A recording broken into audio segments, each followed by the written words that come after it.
sahabat Eka Hospital, salam sejahtera, selamat jumpa kembali dengan webinar rutin Eka Hospital. Kali ini jumpa lagi dengan saya, Dr. Mona, salah satu general practitioner di Eka Hospital Pekanbaru. Hari ini saya tidak sendiri, saya ditemani oleh narasumber kita yang kece abis, Dr. Surya Spesialis Mata. Kita kasih tepuk tangan dulu ya, walaupun jarak jauh ini ceritanya. Oke, narasumber kita ini adalah Dr. Surya Spesialis Mata, dia fellowship Vitreoretina di Eka Hospital Pekanbaru. Nah, kita ini webinar kali ini temanya adalah waspadai gangguan mata di masa pandemi. Nanti seperti biasa, di masa kita lagi webinar ini, kita akan adakan cerita, kita akan diskusi, kita akan memberikan informasi, dan di akhir acara kita akan mengundi 3 pemberi pertanyaan terbaik. Dan seperti biasa ya Dok, 3 pertanyaan terbaik itu akan kita kasih voucher rapid test gratis. Jadi selama kita diskusi, buat para sahabat Eka Hospital boleh bertanya, kasih pertanyaan apa aja deh yang berhubungan dengan mata. Mumpung kita punya narasumber yang udah mumpuni, yang udah expert di bidangnya.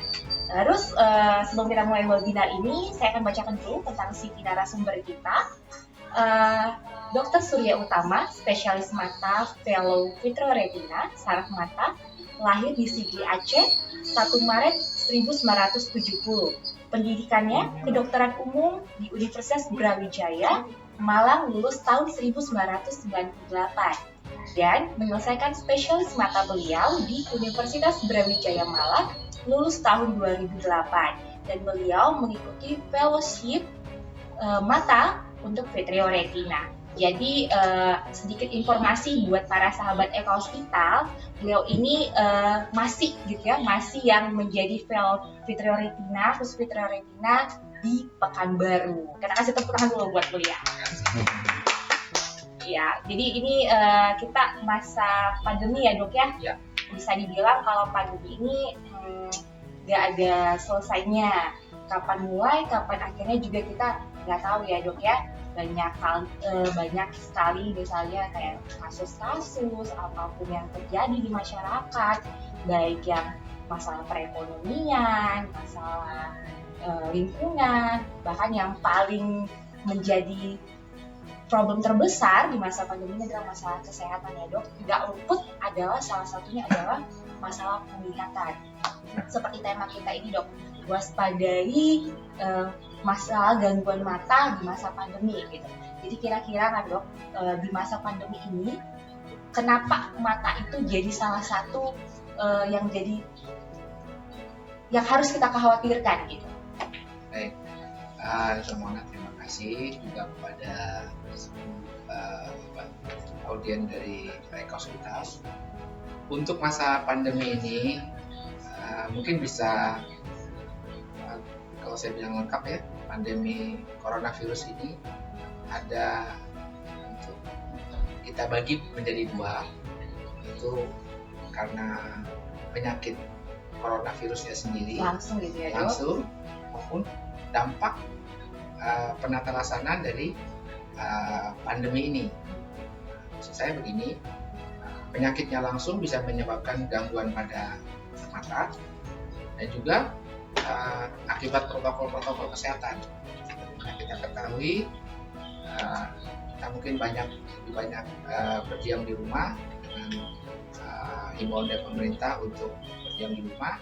Dan karena itu banyak hal-hal yang dikerjakan di rumah, dan ini tentunya banyak hal yang misalnya kita membaca, kemudian mengerjakan hal-hal yang sifatnya menggunakan penglihatan. Jadi dampaknya 2, langsung dari coronavirusnya sendiri maupun akibat tidak langsungnya Dok? Iya, tidak langsungnya. Jadi dari dampak akibat ya penata laksanaannya. Ya, kita banyak berada di rumah, banyak membaca, banyak terpapar dengan gadget ya, banyak nonton film ya. Nah, jadi hal itu yang juga perlu kita waspadai ya, seperti itu. Jadi kan dokter bagi 2 nih ya Dok ya, ada Ya. dampak langsung dari si virus coronanya dan ada dampak tidak langsungnya.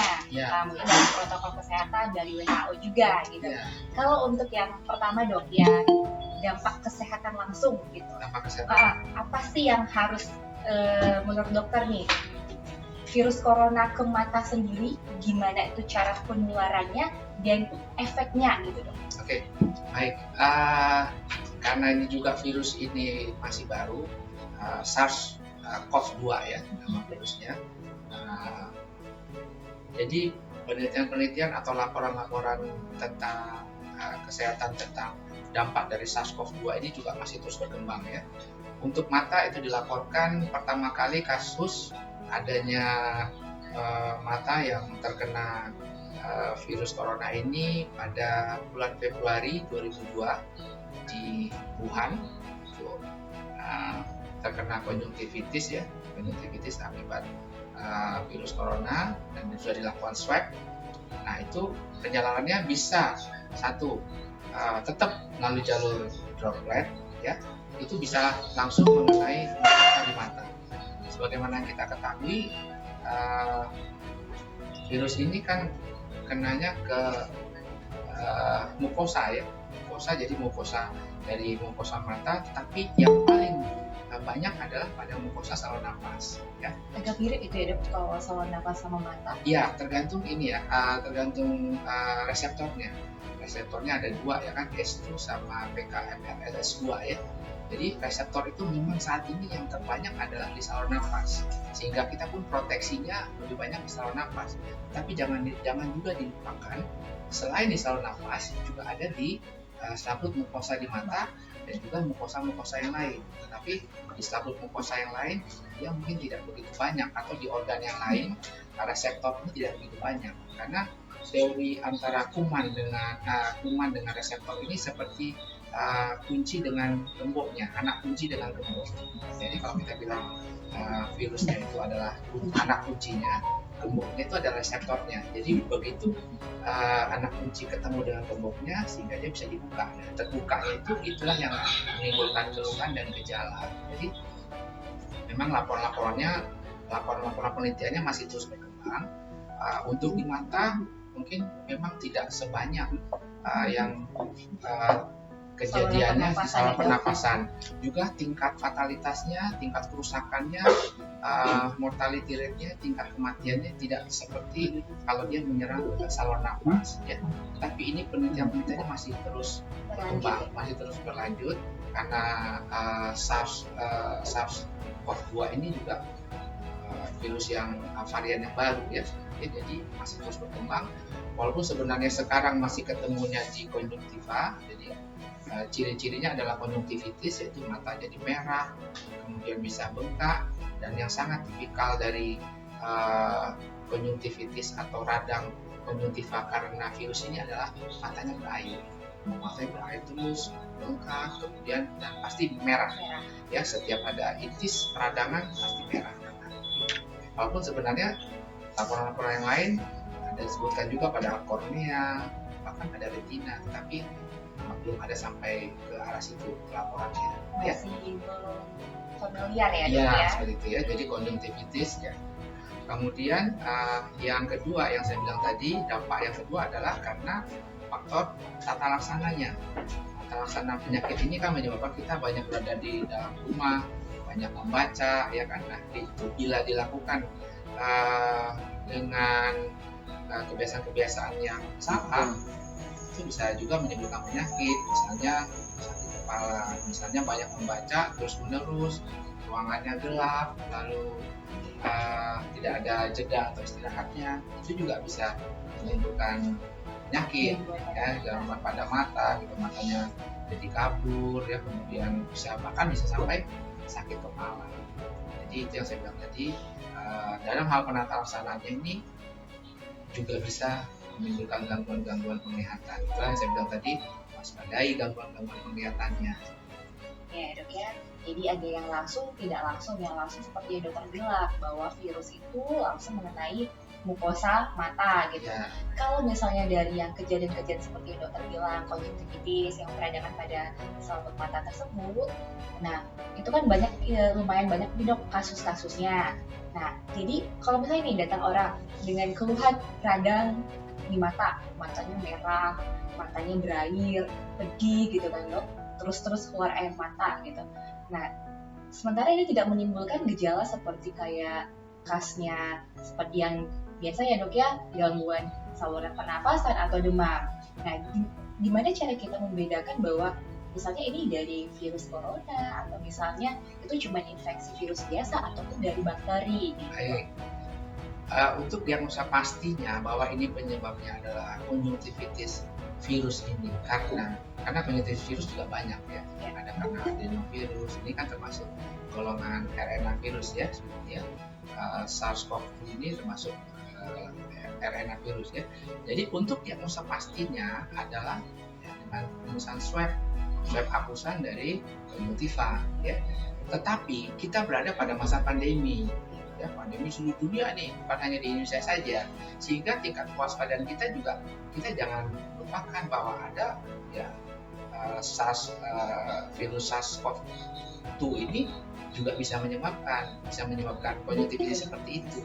Jadi kita tetap harus berprasangka bahwa ini adalah salah satu gejala dari coronavirus. Karena saya bilang tadi kan, maaf ya saya tambahkan juga tadi, bisa penyebab langsung yaitu droplet tadi mengenai ke mata atau dari jalur sistemik. Jalur sistemik itu artinya hasilnya sudah terkena positif virus corona, lalu menjalar misalnya ke kelenjar glandula raquimalis yang kan ada hubungan dari saluran nafas ke hidung dan ke kelenjar air mata, lalu bisa menyebabkan gangguan di mata. Jadi jalurnya bisa dua, bisa langsung seperti itu atau dari jalur sistemik. Memang infeksinya ke tubuh dulu ya dok? Bisa saja dari tubuh dulu atau bisa dari mata. Nah, laporan-laporannya juga sekarang sedang berkembang. Kalau saya melihat ya tidak ada laporan yang kuat bahwa mana yang persentase yang mana yang lebih banyak, apakah jalur sistemik atau jalur topikal langsung gitu. Jadi itu masih berkembang lah penelitiannya, laporan-laporan penelitiannya masih berkembang. Tapi ya seperti itu.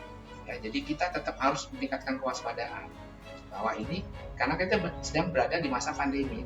Jadi tetap harus kita curigai ya dok ya? Iya tetap. Sama hal kayaknya ada pasien demam batuk ya kita curigai aja nih sebagai penderita corona. Sampai betul-betul terbukti dengan pemeriksaan swab tidak sebenarnya ya. Jadi gimana dok caranya nih?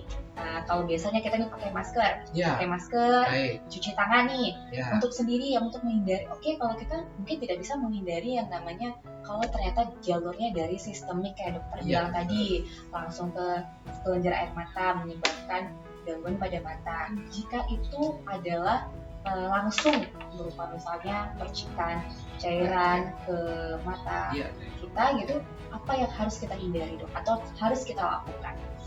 Tetap adalah faktor kontak itu yang kita jaga ya. Saya selalu menyarankan kalau kita berada di tempat-tempat umum, di keramaian, bahkan saya sebagai dokter sendiri yang setiap hari berhadapan dengan pasien, saya selalu menggunakan safety goggle ya, kacamata safety ini ya melindungi ya lebih kurang 90-95% dari droplet ya. Bisa ada macam-macam, bahkan ada yang prinsipnya adalah kita menghindari percikan dari droplet tadi ya. Selain seperti ini bisa dipakai, bahkan kalau kita menggunakan kacamata ukuran seperti ini juga bisa diselipkan, jadi kita tidak perlu menggunakan kacamata yang lain. Nah, ini sudah cukup gitu ya. Dan ini juga sesuai dengan anjuran dari WHO yang menggunakan APD atau alat pelindungan diri ya. Kalau kami di dokter mata cukup menggunakan seperti ini, atau mungkin kalau teman-teman yang tidak menggunakan kacamata bisa menggunakan kacamata yang jenis seperti dokter Mona itu ya. Jadi untuk di tempat-tempat keramaian, tempat umum, selain masker, kita juga idealnya adalah kita juga lindungi mata kita, karena mata selaku di mukosa di mata, di bola mata itu juga menjadi jalur penularan. Jadi tetap harus kita lindungi. Memang angkanya kecil, tapi kalau sudah kena ya sudah, jadinya akibatnya manifestasinya atau gejala atau keluhannya bisa di mata juga, bisa terjadi juga. tetap saja ya dok ya, Benar. mau kecil juga tetap harus dihindari. Benar, iya. Bagus kita pakai kacamata, jadi nggak cukup dengan hanya masker aja, tapi juga bisa menggunakan Google ya dok. Bahkan kalau kita bepergian keluar-luar gitu kan, Iya, benar. keluar rumah atau kontak dengan orang lain, misalnya kalaupun kita harus berjarak dengan orang lain pun ya tidak ada salahnya, walaupun kecil presentasinya, tidak ada salahnya menggunakan Google juga kan dok. Ya, safety Google seperti ini ya, ideal sekali ya untuk kita apalagi kita memasuki masa normal baru ya, di normal rasanya ini peralatan yang cukup penting kita gunakan gitu ya, karena ini ya perlindungan dari depan juga sampai ke samping juga ya bisa melindungi seperti itu. Hal apa lagi dok yang perlu buat sahabat-sahabat kita yang perlu diingatkan bahwa cuci tangan, pakai kacamata, apalagi yang perlu dilakukan untuk pencegahannya? Ya tetap lah ya, menjaga kebersihan itu cuci tangan itu maksudnya sebelum kita menyentuh mulut, hidung atau mata kita harus selalu cuci tangan ya, karena kita tidak tahu virus ini mana gitu kan, kita menyentuh apa. Jadi bila kita ingin memegang mata atau hidung ya sebaiknya cuci tangan ya, hindari kerumunan. Kemudian ya, paling penting adalah saat ini adalah tingkatkan sistem kekebalan tubuh dengan cara pola hidup sehat, kemudian olahraga, hindari stres. Mungkin itu yang saat ini penting kita lakukan di masa-masa ini. Ya, termasuk kalau misalnya kita pegang sesuatu terus kita pucuk-pucuk mata Ya gitu kan, benar, dok. ya itu Langsung bisa. kita langsung kontak langsung ini Benar ya, makanya itu tadi kalau ada ini kita kan mau nyentuh mata udah kena ini duluan kan, jadi nggak jadi. jadi ngingetin ya dok. Iya, kan? gitu. Oh iya udah. Cium tangan nih ya kan. Gitu, dok. Kira-kira Iya. begitu. Itu dampak langsung, yang nggak langsung tadi itu adalah protokol kesehatan Ya. ataupun misalnya himbauan ya dok dari WHO, work from home, school from home, ibadah dari rumah seperti itu. Jadi kebanyakan waktu kita adalah di rumah, Ya. bahkan mungkin hampir 24 jam. Oke, mungkin seperti kita dok tenaga medis masih berbagi waktu ada di rumah sakit, ada di rumah. Nah kalau orang yang mungkin bekerjanya dari rumah seperti orang kantoran gitu kan, atau mungkin anak-anak sekolahan, anak-anak kuliahan, dan 24 jam mungkinnya di rumah ya dok ya, mau nggak mau tuh pasti aktivitasnya terbatas di rumah, Ya. menggunakan monitor, laptop, gadget kayak handphone, iPad gitu kan dok. Nah itu dampak yang tidak langsungnya itu apanya dok yang membuat, atau misalnya berapa lama gitu yang sampai sekian jam kah, atau berapa jam gitu akhirnya membuat mata itu sampai ke batasnya? Oke, baik. Mungkin yang saya cermati ini intinya adalah penggunaan mata. Penggunaan mata sebagai panca indera adalah untuk melihat, ya, untuk melihat. Jadi yang sering saya cermati adalah kita sekarang ini lebih jarang membaca buku dibanding kita melihat gadget ya, laptop ya. Karena membaca buku itu pasif ya, kitanya pasif ya, gitu ya. Tapi kalau kita ini aktif gitu. Jadi maksudnya begini, semua gadget ya yang saya sampaikan adalah semua gadget itu menggunakan layar monitor. Layar monitor itu memberikan sinar aktif ya. Jadi ada beberapa persyaratan yang harus kita penuhi agar kita tetap sehat. Artinya kesehatan mata kita tetap kita jaga agar kita bisa tetap artinya hidup sehat juga berdampingan dengan gadget. Karena layar monitor itu sinar aktif itu kalau pemakaian jangka panjang itu menimbulkan kelelahan pada mata. Kelelahan pada mata nanti berujung pada gangguan pada penglihatan atau bahkan bisa sampai sakit kepala ya. Jadi mungkin berbeda kalau kita nonton bioskop mungkin itu cahaya pantulan, jadi ruangan sekitarnya memang harus gelap. Tapi kalau kita menggunakan layar monitor, semua jenis layar monitor, TV, laptop, handphone ya, tablet ya, itu menggunakan light monitor semua dan cahayanya aktif. Syaratnya adalah ruangan sekitarnya harus terang. Ya, ruangan sekitar harus terang. Terus kemudian kedua, jarak pandangnya harus tepat.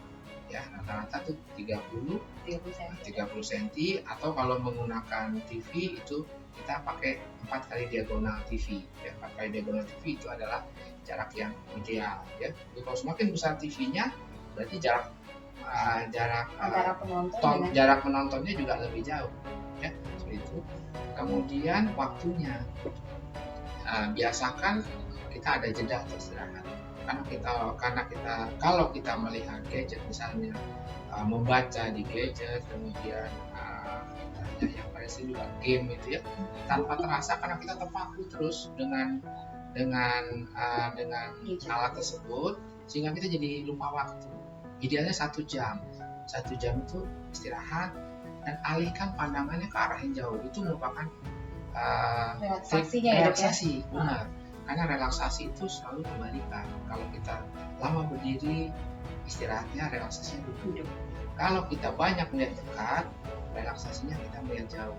Lalu berkedip beberapa kali untuk membasahi air mata. Karena pada saat kita fokus, itu kemampuan berkedip kita jadi tertunda. Dan itulah yang menyebabkan kita mata kita jadi kering. Apalagi kalau kita berada di ruangan AC yang AC-nya keras atau dengan kipas angin. Ya, pokoknya kalau kita fokus terhadap sesuatu bahan bacaan atau apalagi suatu layar monitor, itu mata jadi jarang berkedip. Ya, kemudian itulah saya bilang tadi, sinarnya, lingkungan sekitar, kemudian jaraknya, dan juga ada jeda. Ada relaksasinya ya. Karena kalau kita terus-terusan di depan gadget atau laptop, bukan hanya mata saja kan yang lelah, badan kan juga lelah. Karena kita duduk misalnya posisi atau berbaring, ya, posisinya juga harus benar. Tadi posisi itu berhubungan dengan tata cahaya. Jadi tidak boleh posisi membaca itu kita terlentang atau terkurang, karena nanti cahayanya juga akan berkurang. Ya, misalnya kita membaca buku sambil begini atau membaca buku sambil begini, itu cahayanya juga berbeda. Kita tutupi diri gitu, soalnya kayak kita bacanya di ruang yang gelap ya. Iya. Jadi membaca juga posisinya harus. Jadi dokter bilang tadi itu maksimal 1 jam dari waktu buat istirahat. Soal dampak penggunaan gadget di dok, monitor. Dan gadgetnya harus gadget sendiri, jangan gadget orang lain. Gadget orang lain nyolong dok, bisa berantem ntar ya kan? Nyolong. Kalau misalnya gitu kan dok, kita lebih baik pakai gadget nih, lama nih kan. Kira-kira gangguan mata yang paling sering apa dan efek yang paling beratnya? Nah, paling sering yang dirasakan oleh keluhan pasien-pasien saya itu adalah tiba-tiba kabur matanya. Kabur dok? Penglihatannya bukan kabur pergi loh ya. Matanya jadi lebih kabur. Kemudian itu tadi rasa sakit di sekitar alis, ya. Kalau udah sakit di sekitar alis, kalau masih berlanjut bisa menjadi sakit di kepala ya, seperti ya. Jadi itu khas. Biasanya sakit kepala yang diawali dari penggunaan mata yang panjang lama terus menerus adalah sakit di sekitar alis, brow edge ya, alis itu. Kemudian kalau kita paksakan juga, biasanya nanti timbul peradangan-peradangan ringan dari mata, mulai matanya terasa perih ya. Kemudian diikuti nanti matanya jadi berair sendiri kan, sering tuh kalau banyak kayak menangis terus gitu dok. Padahal bahan bacanya nggak sedih gitu.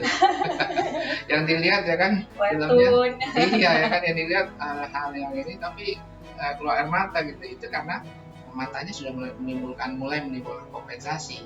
Artinya mata kita jadi panas, lalu mekanisme pertahanan tubuh kita bekerja mengeluarkan kelenjar air mata yang banyak sehingga akhirnya berlebih lalu sampai netes-netes.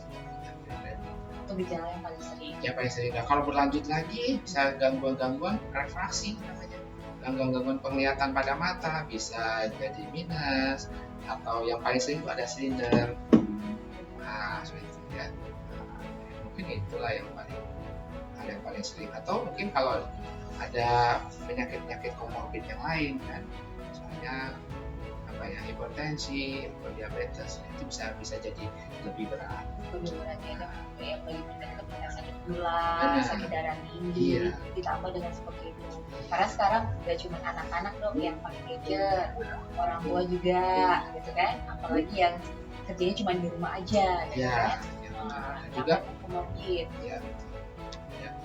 Mungkin juga dengan banyak di dalam rumah, aktivitas dalam rumah, ya mungkin juga faktor-faktor trauma juga harus dipertimbangkan gitu kan. Masak-masak tiba-tiba minyak gorengnya Kena mata. gitu kan. Itu juga karena saking asiknya semua dicobain. Jadi di rumah boleh pakai ini juga nih dok, Boleh nggak apa-apa. kalau lagi masak kan. Iya, boleh. Iya, jadi pakai perlindungan juga seperti itu. Ya, artinya tetap di dalam rumah dengan aktivitas yang banyak di dalam rumah, mekanisme proteksi juga kita jalankan. Nggak jadi sepele ya dok ya, sama semuanya. Iya. Kalau yang datang ke poli dokter nih, di masa pandemi ini paling banyak kasusnya apa dok? Memang adakah yang contohnya kayak peradangan tadi, atau memang kebanyakan itu efek-efek tidak langsung yang datang dok? Karena sekarang kita sedang masa pandemi, jadi pasien saya juga nggak ada. Tapi nggak usah takut ya dok? Ya, tapi nggak usah takut ya. Eka Hospital kan mengembangkan layanan jarak jauh, ada telemedicine, Ya, ya benar. kan? Silakan telepon, Konsultasi. bisa konsultasi, ya kan? Monitor to monitor dengan dokter, ya kan? Dokternya selalu siap. Standby ya dok Jadi ya. kebetulan karena memang ya mungkin di sebuah rumah sakit ya data kunjungan pasiennya berkurang, ya kan? Tetapi memang dengan sekarang sudah mulai kita pelonggaran dari PSBB, sudah mulai banyak pasien datang, tapi sama seperti yang saya sampaikan tadi, rata-rata keluhannya sama seperti mata lelah. Jadi kebanyakan pasiennya merasa banyak membaca nih dok, banyak nonton itu drama Korea, kan berseri-seri gitu kan. Kalau nggak habis satu seri Nggak puas. Jadi kan cuan gitu. Jadi hal seperti itu yang menurut saya dampak tidak langsungnya. Kalau yang telemedicine dan dokter banyak?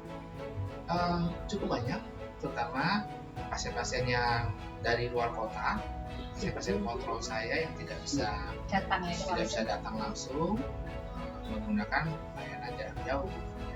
Nah, untuk hal-hal yang sifatnya masih bisa saya diagnosis tanpa harus datang, ya kita bantu sepenuhnya. Tapi beberapa kasus yang saya memang harus periksa langsung di pasiennya, ya harus datang ya dok, biar bisa lihat langsung ya. Benar.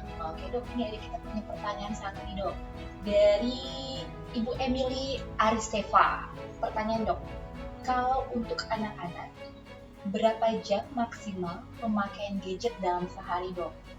Pertanyaan keduanya, apakah pemakaian gadget terlalu sering bisa membuat mata anak juling dok?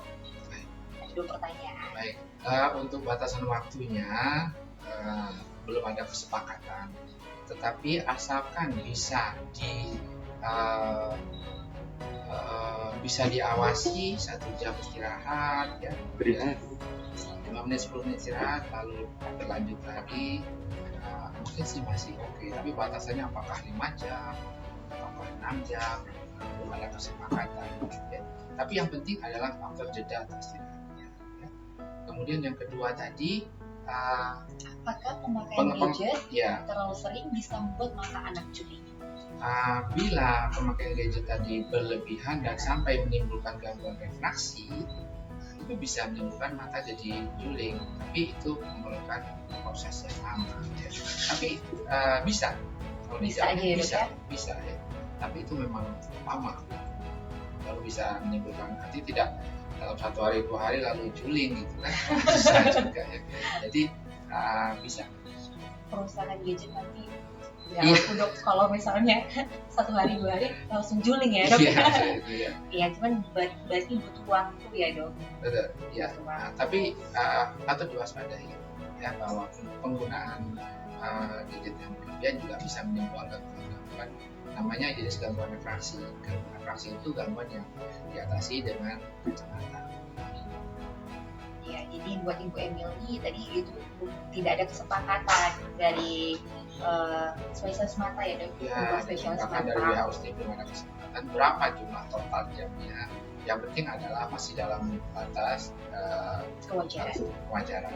Dan yang patut diwaspadai adalah adanya jeda atau silet 1 jam, kesepakatannya 1 jam. Bahkan beberapa komputer sudah memberikan warning setelah 1 jam ya harus berhenti. Iya, betul. Dia akan langsung layarnya langsung menjadi redup. Itu menunjukkan bahwa kita harus istirahat. Ya. Waktu pemakaiannya sudah cukup. Iya, betul. Dan itu kan ada juga aplikasinya dok. Iya, betul. Bisa dipasang juga kan dok. Iya. Oke, dok, ada pertanyaan kedua nih dok.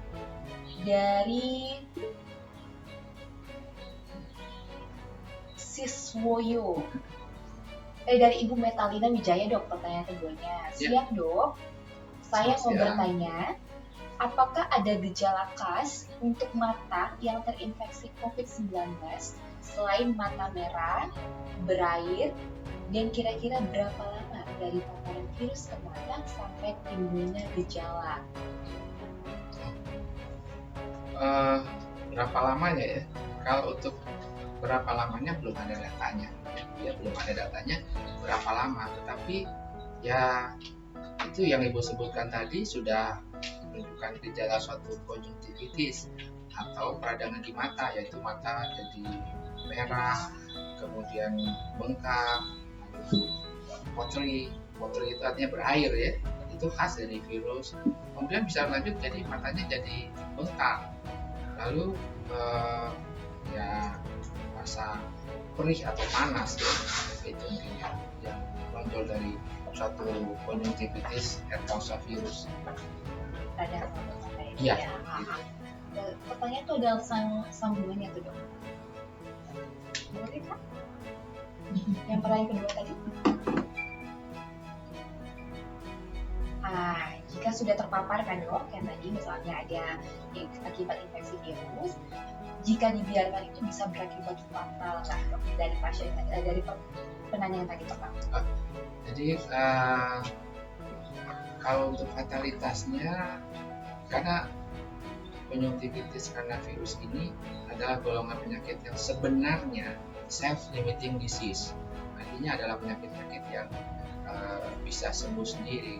Tetapi untuk bisa sembuh sendiri tanpa pengobatan, tentunya akan banyak keluhan-keluhan yang kita alami gitu ya, matanya pedes, berair terus, sehingga kan kita akan mencari pengobatan gitu kan. Ya itulah pengobatan tadi, itulah yang kita upayakan supaya virusnya bisa tertekan, lalu gejala atau keluhannya juga hilang. Seperti itu. Jadi tetap harus diobati ya, tetap harus ada pengobatan dengan indikatif dan selektif ya. Saya sarankan kalau pengobatan dengan virus ini mungkin bisa pakai kompres dingin dulu ya, kompres pakai air dingin ya, kemudian pakai air mata buatan dulu ya. Kemudian kalau tidak berkembang juga, merahnya masih terus berlanjut, ya silakan pergi ke dokter mata kan memberikan obat-obat tambahan. Jadi boleh pertolongan pertama itu kompres dulu ya dok, diberikan air mata buatan. Kira-kira misalnya kayak pertanyaan si ibu tadi nih dok, itu berapa lama baru dia evaluasi gitu dok? Kalau misalnya, saya sudah coba nih 1 hari dengan kompres sama kasih air mata buatan, keluhan nggak berkurang gitu. Segera langsung aja ya dok ya. Iya. Dokter matanya sudah siap nih, sangat siap gitu. Iya. Jadi buat evaluasi juga, karena belum tentu juga peradangan yang disampaikan pasiennya itu karena virus kah, katanya karena bakteri gitu ya dok ya. Jadi perlu evaluasi ya dok. Tadi ada apa? Tingkat keparahannya. Kalau untuk tingkat keparahannya, kalau dengan diobati dengan baik, dengan benar, biasanya konjungtivitis karena virus ini tidak sampai menyebabkan hal-hal yang gangguan penglihatan yang berat, misalnya menjadi kabur, kemudian sampai hilangnya penglihatan, biasanya sih tidak ya, tetapi ya, tetap harus diobatin, dan jangan dianggap sepele gitu, oh karena virus lalu Bakalan sembuh gitu. bakal sembuh gitu ya. Tetap harus kita melakukan aspek terapi juga. Karena itu adalah sebuah keluhan ya dok, Iya. dan itu mengganggu. Iya. Dokter, ada pertanyaan ketiga dari Siswoyo. Pertanyaannya dok, apakah pemakaian gadget selain berpengaruh ke mata, juga berpengaruh ke syaraf otak atau titik fokus penglihatan? Apakah radiasi gadget sangat berpengaruh ke anak-anak? Baik, terima kasih Pak Siswoyo atas pertanyaannya. Mungkin yang perlu saya luruskan dari pertanyaan tadi adalah bahwa gadget ataupun layar monitor itu tidak ada radiasinya. Perlu diketahui, tidak ada radiasinya. Jadi karena segala sesuatu yang memiliki radiasi itu harus diawasi oleh pemerintah, ya. Tidak akan dijual bebas, ya. Yang mungkin yang dimaksud dengan radiasi itu adalah sinarnya, ya seperti itu. Ya. Jadi penggunaan layar monitor ini memang hampir sudah menyentuh semua sisi kehidupan kita, gitu ya. Di mana-mana ya kita berhadapan dengan gadget, gitu ya. Dan itu ya memang betul-betul kita harus beradaptasi dengan kondisi itu, ya. Jadi itu yang saya bilang tadi, ruangan sekitarnya harus terang, ya. Kemudian jaraknya juga harus benar. Kemudian posisinya waktu kita menggunakan gadget tadi, lalu waktunya berapa lama, mungkin itu aja yang bisa. Karena kita tidak bisa menghindar dari suatu teknologi, tapi kita bisa beradaptasi dengan teknologi itu agar kita tetap sehat. Pertanyaan apa tadi? Yang berikutnya dia berpengaruh ke syaraf otak dok. Oh iya. Sama titik fokus penglihatan. Baik, kalau untuk ke saraf otak itu adalah komplikasi lanjut bila gangguan-gangguan pada mata tadi tidak sampai kita sembuh, itu bisa menyebabkan, maksudnya mungkin gangguan pada saraf otak itu ada gangguan sakit kepala, ya, sefalgia, itu bisa saja berlanjut. Karena misalnya sering saya dapatin pasien gadget itu dari malam sampai pagi sambil tiduran, ya. Sampai ditonton sama gadgetnya. Akibatnya apa? Begitu bangun otot lehernya yang terpengaruh, timbul sakit kepala, ya seperti itu. Mungkin terapinya bukan hanya dokter mata saja, mungkin dokter saraf juga akan memberikan terapi karena sudah berhubungan dengan otot-otot yang lain kan, otot pundak gitu. Jadi suatu yang kita sering sebut dengan tension headaches, ya. Tension headaches itu juga cukup sering karena kalau kita sakit kepala itu organ yang pertama, panca indera atau organ yang pertama kali terpengaruh adalah mata. Kalau kita sakit kepala, saya bilangnya orangnya kok jadi kambuh ya kelihatannya, mata saya kok jadi sakit juga. Jarang ada orang sakit kepala pendengaran yang buruk. Pasti keluhannya itu mata saya kok sakit ya dok. Tapi sebenarnya kalau kita periksa di matanya baik-baik saja. Itu hanya menjadi penjalaran saja, atau kita sering sebut dengan river pain. Jadi sakit kepala yang menjalar ke mata. Ya, jadi itu kalau kita periksa matanya semua baik-baik saja. Tapi sakit kepala yang kita atasinya ya sakit kepalanya diatasi. Sakit kepalanya yang diobati ya. Iya, dengan begitu rivernya ke matanya itu juga berkurang. Iya, betul. Karena di mata tidak ada gangguan, misalnya nggak ada gangguan penglihatan, tidak ada peningkatan tekanan bola mata, tidak ada tanda-tanda peradangan di mata, ya, tapi matanya sakit. Nah, itu adalah namanya resort. Oke, banyak pertanyaan juga. Ada selanjutnya pertanyaan dari Ibu Eka Pramita. Boleh dibagi dok tips menjaga kesehatan mata selama keseringan giat Zoom meeting dan sejenisnya? Yang lagi tren Zoom dok. Oh, Zoom meeting. Zoom meeting. Oke, baik. Tips-tips menjaga kesehatan matanya. Ya, baik, tetap ya. Saya bilang tadi kembali lagi kepada posisinya harus benar. Ya, kemudian ruangan sekitarnya harus terang. Jangan pakai laptop tapi serasa di bioskop, itu salah. Karena mata kita juga harus beradaptasi dengan sinar yang berubah-ubah dari sumber air monitor itu, ya. Jadi tetap ruangan sekitarnya harus terang, juga tidak silau, ya, jangan silau tapi terang gitu, ya. kemudian waktunya ya 1 jam, mungkin ya istirahat sebentar, alihkan pandangannya ke arah yang jauh, berkedip beberapa kali gitu ya, boleh lanjut lagi ya seperti itu ya. Kemudian ya tadi posisi duduk, jaraknya dengan monitor juga harus dipastikan agar apa namanya kegiatan Zoom meetingnya dapat berjalan lancar tanpa menimbulkan keluhan. Boleh saya tambahin dok? Pertanyaan ibu tadi, Ya. kalau misalnya ini kan tadi kayak tips-tips nih untuk menjaga kesehatan matanya selama sering Zoom meeting. Nah, misalnya keseringan dan terlalu lama, mungkin rapatnya agak cukup memakan waktu, jadi lama nih dok. Boleh nggak kasus-kasus seperti itu diberikan air mata buatan? Boleh saja ya, boleh. Jadi intinya adalah segala sesuatu yang exhausted, yang kelelahan, ya intinya adalah istirahat. Dengan istirahat, boleh kompres misalnya pakai handuk yang direndam ke dalam air dingin ya, sampai ditekan-tekan ringan, itu akan menimbulkan relaksasi ya. Nah, boleh pakai air mata buatan seperti obat-obatan yang dijual di apotek, yang obat-obat bebas ya, yang ada totonya itu ya, ya kan? Nggak boleh seperti itu kayak merek ya dok? Boleh nggak? Jadi pakai obat bebas, yang di situ kan ada obat tetes mata tuh. Nah, biasanya labelnya ada bundaran hijau, itu berarti obat bebas. Ya. Obat yang kita bisa beli bebas, artinya diagnosanya bisa kita tahu, indikasinya juga kita sudah bisa tahu ya, seperti obat sakit kepala, obat sakit perut, ya itu Obat kan. demam gitu. Iya, obat demam kan lingkar hijau tuh ya. Nah, dengan obat lingkar hijau itu boleh dipakai. Ya, saya selalu sampaikan boleh aja dipakai rutin air mata buatan ya. Tapi bantu kompres pakai handuk dingin ya. Ya kadang-kadang ada pakai buah-buahan ya.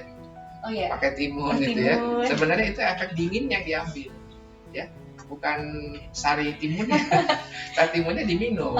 Karena tuh mata ditutup juga ya dok? Iya kan, tutup ya kan. Mau pakai timun, kadang-kadang masukin dalam lemari es dulu katanya kan. Diiris-iris timun. Dingin. Iya. Cuman kalau semangka nggak bisa, gede. Kalau timun bisa ya. Kalau semangka baru tutupan muka ya. Iya benar. Banyak pertanyaan nih dok. Iya dokter Surya jadi ini tren terus fenomenal deh kayaknya. Siang dokter, izin bertanya dok. Tadi dokter bilang jika mata kering akibat terlalu fokus pada gadget atau laptop dan banyak terkena kipas AC. Lalu pertanyaannya, bagaimana membuat mata lembab kembali dok? Apakah menggunakan obat tetes mata sejenis ya seperti merek, Insto dan lain-lain, atau cukup dengan berkedip beberapa kali saja? Lalu jika penggunaan obat tetes mata, apakah tidak berbahaya jika digunakan terlalu sering dok? Baik. Ya, jadi intinya kalau kita gunakan dulu mekanisme di tubuh kita, yaitu berkedip beberapa kali gitu ya. Kemudian istirahat, mungkin jalan-jalan sekitar ruangan, baru lanjut lagi. Kalau itu tidak memungkinkan, boleh pakai tetes mata, obat tetes mata, ya, obat tetes mata yang juga bebas tadi, boleh dipakai. Ya. Pemakaian rutin jangka panjang biasanya efek sampingnya ketagihan. Jadi ya, alasannya kalau tidak ditetesin nggak enak. Oh, iya. Ya kan? Nah, itu efek samping ya kan. Tapi rasanya sih kalau kita gunakan tidak terlalu sering juga nggak apa-apa. Misalnya setiap hari 2 kali gitu ya, nggak apa-apa. Terutama misalnya kita seorang pegawai di kantor ya, di bank itu kan dari pagi sampai siang sampai sore itu berhadapan dengan layar monitor, ruangannya AC kencang ya, itu potensial sekali bisa menyebabkan mata kering atau dry eye syndrome. Dry eye syndrome itu banyak pada orang-orang kantoran gitu ya, yang bekerja dengan layar monitor, pasien-pasien yang misalnya di bandara itu yang ngeliatin koper-koper yang melalui layar komputer itu ya, wah itu banyak yang kena itu karena ngotot ya, ngeliatin ada karena apa ada barang haram apa tuh di koper kan, itu kan mesti melotot tuh intinya harus fokus ya. fokus kan, nah itu sangat bisa jadi gangguan kayak itu yang paling sering. Dan itu sebenarnya penyakitnya kalau dibilang ya ringan-ringan aja, tapi keluhannya mengganggu karena bisa jadi seperti matanya kayak ada berpasir ya, kadang-kadang ada seperti menggajang, dan kadang-kadang matanya ya keluhannya rata-rata nggak spesifik, tidak nyaman gitu kan, matanya kok tidak nyaman gitu. Ya boleh pakai Tes mata. tes mata buatan, tapi usahakan ya berkedip-kedip dulu lah beberapa kali ya, tidak bisa juga jangan dibiarkan. Kalau misalnya dengan tetes mata itu juga belum bisa, ya segera periksakan ke dokter karena siapa tahu ada gangguan-gangguan yang lain, karena dry eye syndrome itu juga Efek samping banyak gitu. ya. Kayak efek samping dari suatu penyakit. Iya bisa, jadi biasanya juga pada wanita-wanita yang sudah lepas haid itu kelenjar lakrimanya juga sudah mulai turun, sehingga lebih sering mengalami dry eye syndrome. Pertanyaan berikutnya dok dari Ibu Nur Haina. Siang Dokter Surya, dok kelainan saraf mata itu seperti apa ya dok? Contohnya apa dan cara mengenali gejalanya? Kelainan saraf mata.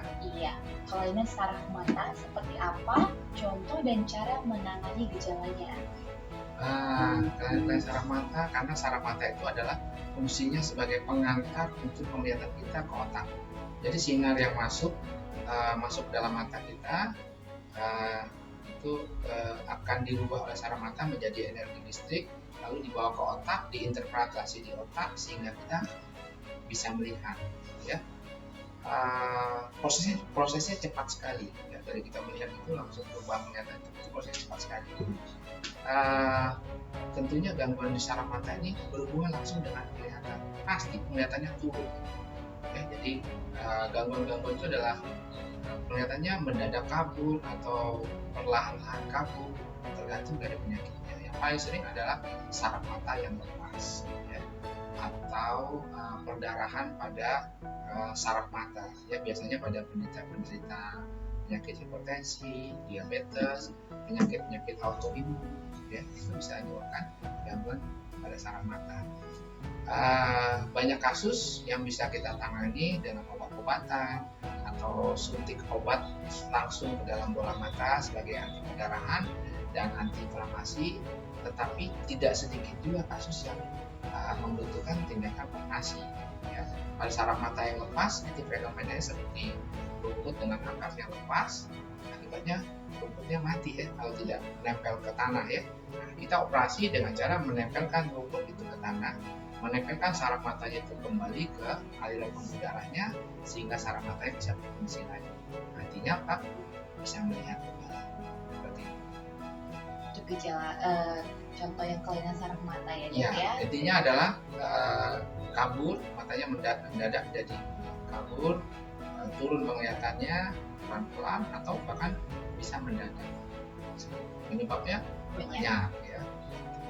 Tanpa harus ada riwayat gula, hipertensi atau trauma sebelumnya bisa saja ya dok.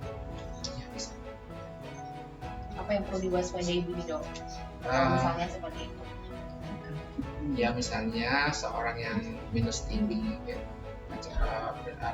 orang dengan kacamata minus tinggi mungkin perlu diwaspadai, ada beberapa handicap atau beberapa olahraga yang tidak boleh dilakukan, misalnya olahraga yang angkat beban yang berat, olahraga yang menahan napas yang lama, misalnya yoga dengan menahan napas yang lama, itu bisa menyebabkan meningkatkan tekanan ke arah kepala dan juga tekanan ke mata, dan itu bisa menyebabkan robekan pada saraf mata.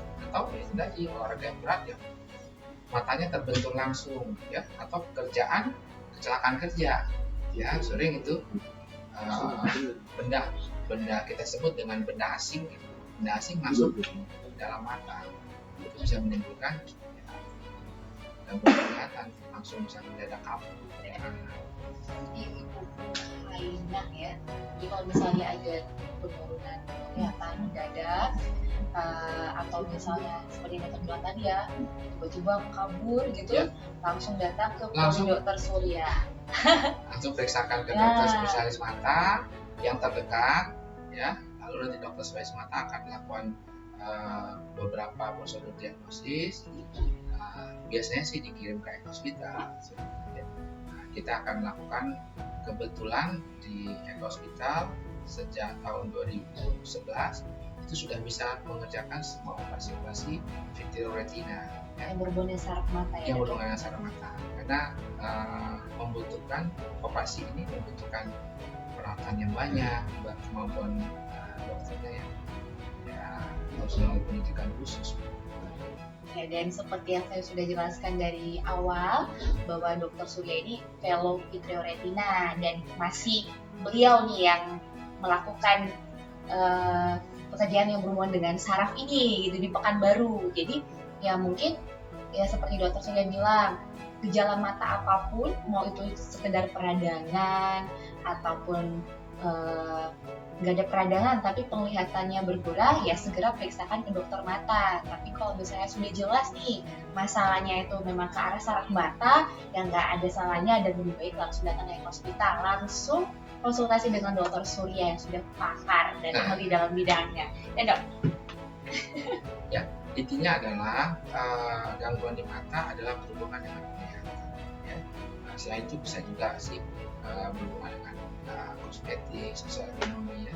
Intinya penyakit-penyakit di saraf mata ini semakin cepat kita ketahui itu semakin baik, semakin cepat kita tangani, semakin bagus hasilnya. Seperti halnya misalnya saraf mata yang lepas. Kadang pasien datang, kondisi saraf mata udah lepas, lepasnya mungkin udah 1 minggu. Kita rencanakan operasi, tapi pasiennya masih pikirnya 1 minggu, 2 minggu, 1 bulan juga akhirnya datang, dia minta dioperasi. Nah, itu hasilnya sudah berbeda. Sama analogi saya tadi dengan rumput yang lepas tadi. Kalau rumput itu masih lepas 1 hari, seminggu, kita tempelkan kembali rumput itu ke tanah, akarnya masih bagus, rumputnya akan tumbuh. Tapi kalau rumput ini sudah lama lepasnya, 1 bulan, apalagi 1 tahun, kita tempelkan, itu akarnya udah jelek. Jadi artinya apa? Timing untuk kita melakukan tindakan itu sangat berpengaruh kepada hasil operasi, ramalan hasil operasi. Kita hanya bisa menyampaikan ramalan hasil operasi atau namanya prognosa. Jadi ramalan itu yang bisa kita tentukan, hasil pastinya ya setelah operasi. Di Eka Hospital sendiri kan dok, dokter kan bagian vitreoretina di dok. Di Eka Hospital sendiri operasi-operasi apa aja yang bisa dilakukan dok yang berhubungan dengan saraf mata? Baik, operasi-operasi yang kita kerjakan untuk di poliklinik, tindakan yang kita kerjakan di poliklinik ada tindakan laser, ya, kemudian di kamar operasi ada tindakan untuk penyuntikan obat-obatan yang langsung ke dalam bola mata. Ya, kita kerjakan di kamar operasi karena kita menggunakan standar tertinggi dari pengerjaan tersebut kita kerjakan di kamar operasi. Lalu untuk operasi bedah vitreoretina itu 90% sudah bisa kita kerjakan. Ya, pengambilan, menempelkan kembali saraf mata yang lepas, membersihkan darah dari dalam bola mata, pengambilan benda asing, ya. Pengambilan benda asing yang paling sering itu adalah logam masuk ke dalam bola mata, ya. Itu sudah bisa kita kerjakan, ya. Dan juga kita sudah sudah mengerjakan juga operasi-operasi yang misalnya untuk berhubungan dengan kecelakaan kerja. Paling banyak pasien itu dikirim dari daerah ya karena kasus-kasus trauma. Dan begitu melihat berat, karena kalau trauma dari depan sampai belakang, yang mengerjakan yang belakang duluan. Nah, kita sebutkan retina itu bagian belakang ya, posterior ya. Jadi kita kerjakan dari belakang dulu, baru kita mengarahkan. Jadi kalau sudah belakangnya beres, depannya juga harus segera dibereskan. Maksudnya ada gangguan di kornea, di lensa, kemudian di sana. kita banyak sekali kiriman dari daerah ada kasus-kasus trauma. Rujukan ke Eka Hospital ya. Rujukannya. Terutama bagian yang berhubungan dengan bagian saraf mata, Iya benar. retina gitu ya dok ya. Iya. Jadi buat para sahabat-sahabat Eka Hospital nggak perlu ragu buat datang ke Eka gitu ya. Jadi kita udah punya dokter yang ahli, tenaga medisnya ahli, terus kita punya standar juga dan operasi yang udah cukup mumpuni ya dok ya. Tetapi tetap saja ya, artinya mencegah lebih baik daripada mengobati ya. Jadi artinya kalau bekerja selalu gunakan safety goggle yang properly, yang tepat, kemudian hindari kebiasaan-kebiasaan bekerja yang cenderung untuk menimbulkan risiko kecelakaan pada mata ya. Jadi bukan karena ada dokternya lalu bisa kalau sakit nggak berobat nggak bisa ya kan. Karena itu tadi ya, kerusakan pada kasus-kasus trauma itu unpredictable. Jadi kita nggak bisa tahu sampai betul-betul operasinya itu sifatnya eksplorasi. Jadi kita nggak ada batasan waktunya gitu ya. Kita ya tahu ya masuk dulu, operasi dulu, kita lihat apa kejadiannya semua, baru kita perbaiki pelan-pelan. Dan itu tentunya membutuhkan kesabaran dan juga keahlian. Terima kasih dokter. Ini kita udah banyak pertanyaan kan dok, ada 6. Saatnya nih saya umumkan 3 nama pemenang yang paling beruntung ya dok. Mungkin pertanyaannya paling baik, paling ngena atau gimana. 3 nama pemenang ini, yang pertama ada Ibu Metalina Wijaya. Yeay, selamat Ibu. Yang kedua ada Ibu Dita Hidayatul Najah. Selamat Ibu. Yang ketiga ada Bapak Siswoyo. Selamat kepada Bapak Siswoyo. Saya ucapkan selamat kepada 3 orang pemenang pemberi pertanyaan terbaik. Dan 3 pemenang ini akan mendapatkan voucher rapid test gratis. Dan jangan lupa untuk menghubungi petugasnya, lampirkan nomor teleponnya. Jadi petugasnya bisa menghubungi balik pada 3 pemenang tersebut supaya voucher rapid test gratis tersebut bisa dimiliki. Yeay. Ini webinar siang hari ini cukup ini ya dok, cukup rapet, cukup diskusinya cukup alot juga, dan pertanyaan-pertanyaannya cukup variasi ya dok ya. Nggak cuma tentang penyakit mata tapi juga gadget-gadget ini. Jadi buat para sahabat-sahabat Eka tidak perlu khawatir sebenarnya datang ke rumah sakit, karena yang datang ke rumah sakit itu juga bukan seperti orang ke mall yang rame-rame, kadang-kadang cuma pengen lihat-lihat aja. Datang ke rumah sakit kan tentu pasti ada alasannya, itu berobat gitu. Jadi mau berobat jalan ataupun akan dilakukan operasi dengan rawat inap, tidak perlu khawatir karena sebenarnya Eka Hospital ini sudah punya standarnya, sudah punya prosedurnya. Seperti di webinar-webinar sebelumnya saya selalu bilang bahwa di Eka itu dari awal sudah selalu di screening nih pasiennya, ditanyakan riwayat bepergiannya, riwayat demam, batuk pilek, jadi akan ada labelnya. Jadi buat sahabat-sahabat Eka jangan khawatir karena pasien-pasien tidak ada keluhan, atau pasien yang mungkin akan rencana operasi mata tanpa ada keluhan tapi sudah terjadwal, dia akan ada di klasternya, dipisahkan dari pasien-pasien yang sakit ya dok. Jadi dia nggak perlu khawatir. Dan di Eka sendiri, kalaupun misalnya memang ada indikasi pasien ini infeksius, itu ada klasternya sendiri dan ada penanganannya sendiri. Kita juga dilengkapi dengan alat pelindung diri, termasuk di ruangan operasi ya dok. Dokternya juga sudah dilengkapi dengan alat pelindung diri tersebut. Jadi yang maksimal, tidak ada istilah bahwa begitu pasiennya sakit gangguan mata, ada infeksi, dokter matanya tidak mau melakukan, tidak. Jadi ada alat pelindung yang sudah berstandar dan ruang operasi yang sudah berstandar. Dan saya tambahkan sedikit ya teman-teman, untuk semua pasien-pasien yang akan menjalani operasi di Eka Hospital, baik dengan menggunakan pembiusan lokal atau pembiusan total, itu kita semua melakukan screening untuk rapid test, screening untuk COVID. Screening untuk COVID. Jadi kita kerjakan semua prosedurnya tanpa ada biaya tambahan. Jadi itu bukan suatu bentuk kewaspadaan kita supaya kita menerapkan protokol kesehatan, screening, kemudian adanya pemeriksaan suhu, ya, kemudian kita melakukan pemisahan gedung, ya, gedung perawatan pasien-pasien COVID, perawat-perawatnya itu semua terpisah dari perawatan pasien-pasien yang tidak COVID, ya. Jadi jangan khawatir untuk datang ke rumah sakit kalau memang membutuhkan. Tapi kalau tidak butuh, ya nggak usah. Ketemu sama saya di luar aja. Iya. Untuk masalah gangguan mata buat sahabat Eka, boleh telemedicine dengan Dokter Surya. Kalau memang keluhannya dirasa cukup berat dan cukup mengganggu, jangan khawatir untuk segera berobat dan segera konsultasi dengan dokter mata.